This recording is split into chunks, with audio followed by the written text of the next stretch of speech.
What is up, you beautiful human being? Thank you so much for clicking on the first episode of the Crypto Ticker channel. I'd like to say welcome. Um, this is your boy Rads. I'm coming to you from South Africa. I am 24 years old, and I'm really excited to be doing this first episode. Reason being is a lot of my family and friends have been sharing ideas with me, and they feel that the insights and opinions that I share regarding cryptocurrencies and this new space could be very valuable and helpful to a lot of other people out there. So this is me doing the things, and I'm hopeful that I can help a few people in the process. Let me start by saying I am not a financial advisor. Please do not take anything I say or share on this channel as financial advice. I'm just sharing my opinions and knowledge, and this is for educational and entertainment purposes only. In addition to that disclaimer, please don't be alarmed if you hear any like loud, vulgar outbursts, or if I scream out aloud, or if you see me hit myself. I've got a very rare neurological disorder known as Tourette syndrome, and the symptoms that I have, both muscular and vocal, are called tics, hence the crypto ticker.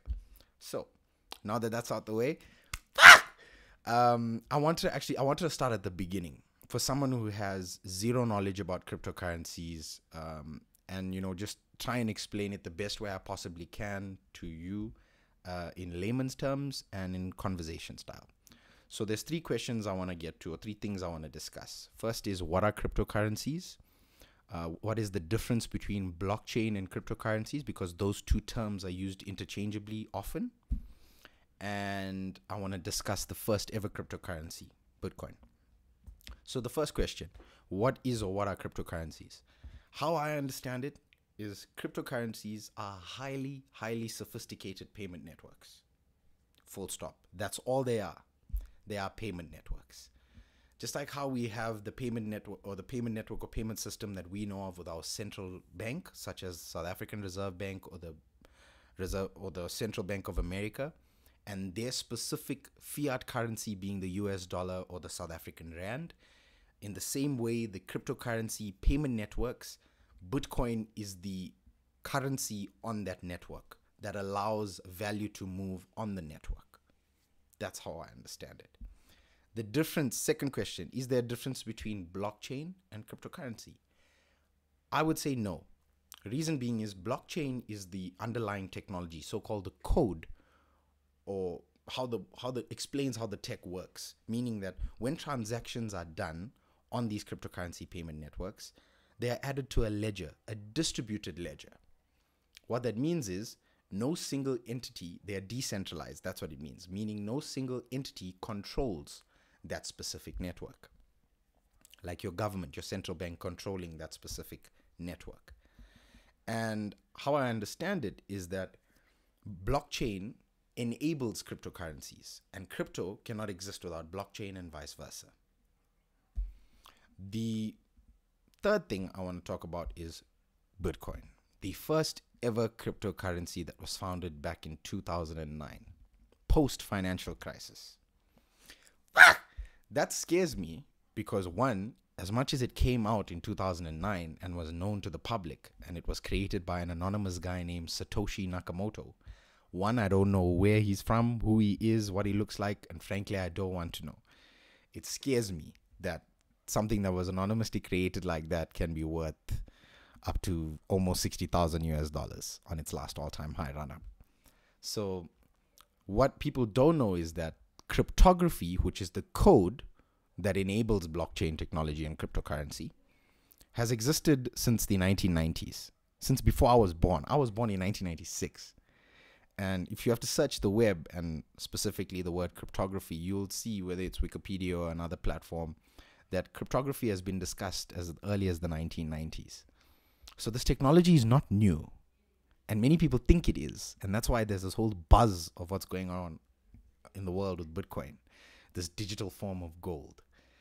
Now, as I don't have anything against Bitcoin, let me just say this. I've been in this space since 2016. I invested in Bitcoin back in 2016 with a little bit of money I saved up, and I made a little bit of profit. But it got me curious, because how I look at these payment networks or this new space and industry, I want to leave you with the thought. I want you to think of the internet bubble or boom. And the thought and analogy I want to create, or this picture I want to draw for you, is based on a few questions. If you have to look at the first ever web browser, when the World Wide Web was created and launched, the Internet of Information, what was the first ever web browser? It wasn't Google. But fast forward to today, and Google is the most successful innovation or innovative web browser that exists. Let's look at a different industry. Let's look at music. Apple Music and iTunes and Spotify weren't the first successful digitized music platforms. Napster was. But Napster is nowhere to be found today. In the same breath, whenever a technology or innovation challenges the status quo of how something works in the world, it's worth looking at. And that's why I'm here. Cryptocurrencies, I believe, the underlying technology behind these payment networks could undeniably transform the way the world works today in terms of how we move value. So if you have to look at Facebook as a social media network, Internet of Information, something that enables the movement of information in real time from person to person, business to person, and so forth. Think of how cryptocurrencies could enable real-time movement of value, both internally within nations as well as cross-border between nations. That's why I'm here. And the question I want to ask to you, I want to leave you with, given that I asked you the first web browser versus Google today, the first music platform digitized, Napster versus today, Bitcoin was the first ever cryptocurrency that is challenging or proving to how this technology could challenge the existing payment networks. What I mean is the existing correspondent banking system. Like me in South Africa, we have Standard Bank, FNB, Absa, Capitec, and so forth. The way to move money from one person in FNB to another person in Standard Bank, it costs a lot of money, and you have to wait like 3 days for it to be settled. And there's no way that you know once you sent that money to that person if they've received it until they message you or phone you and say, hey, I got the money. That's a sad reality, thinking we live in a world of emails and Facebook, and you press a button and instantly information is made available to your recipient halfway across the world. Now I want you to ask yourself, what do you think the future looks like in terms of how fast and how the world moves money around the world and between people and businesses? Ask yourself, do you think Bitcoin will be the most successful?